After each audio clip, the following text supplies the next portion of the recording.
আজ বানাবো এক খুবই সহজ পদ্ধতিতে চানার ডালের রেসিপি। চলুন আপনাদেরকে রেসিপিটি শেয়ার করি। আজকে আমি বানাবো চানার ডাল এবং এটি বানানোর জন্য কাল রাতে আমি এটাকে ভিজিয়ে রেখে দিয়েছিলাম জলে অল্প নুন দিয়ে। এখন এটা আমি ভালো করে ধুয়ে নিয়েছি। এখন আমি এটাকে হালকা জল দিয়ে পরিমাণ মতো এটা আমি গ্যাসে বসিয়ে দেবো লো ফ্লেমে।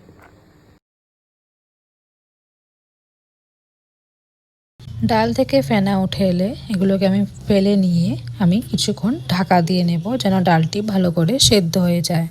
কিছুক্ষণ পর ঢাকনা তুলে নিয়ে আমি এর মধ্যে দিয়ে নিব 2-3টে কাঁচা লঙ্কা।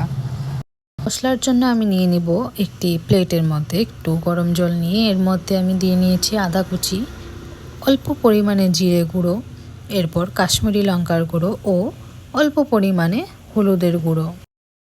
কড়াইয়ে তেল দিয়ে তেল গরম হয়ে গেলে এর মধ্যে আমি অ্যাড করে নিব অল্প পরিমাণে ঘি।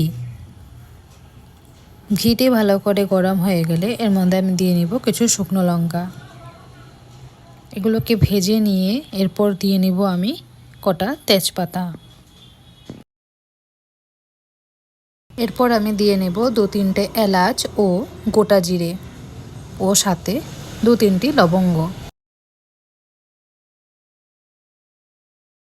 এগুলো হালকা ভাজা হয়ে গেলে এগুলো থেকে হালকা মিষ্টি গন্ধ বেরিয়ে এলে এর মধ্যে আমি দিয়ে নিব নারকেলের গুঁড়ো।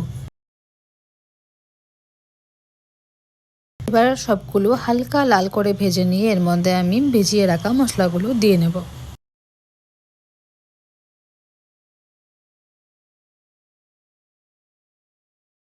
মশলাগুলো ভালো করে সাঁতলে নিয়ে এর মধ্যে আমি সেদ্ধ করে রাখা ডালগুলো সব দিয়ে নেব।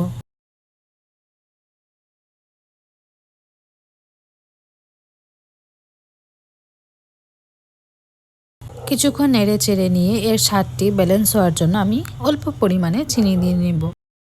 রান্নার শেষে আমি অ্যাড করে নিব অল্প পরিমাণে ঘি। এতে ডালের টেস্টই অন্যরকমই আসে। কেমন হয়েছে অবশ্যই আপনারা জানাবেন। পুরো ভিডিও দেখার জন্য আপনাদেরকে অসংখ্য ধন্যবাদ এবং চ্যানেলটিকে অবশ্যই সাবস্ক্রাইব করে রাখবেন নতুন নতুন ভিডিও আপডেট পাওয়ার জন্য। অবশ্যই পাশে থাকা বেল আইকনটি প্রেস করে রাখবেন। দেখুন আমাদের ডাল পুরোপুরি কমপ্লিট হয়ে গেছে। কেমন হয়েছে অবশ্যই কমেন্ট করে জানাবেন আপনারা।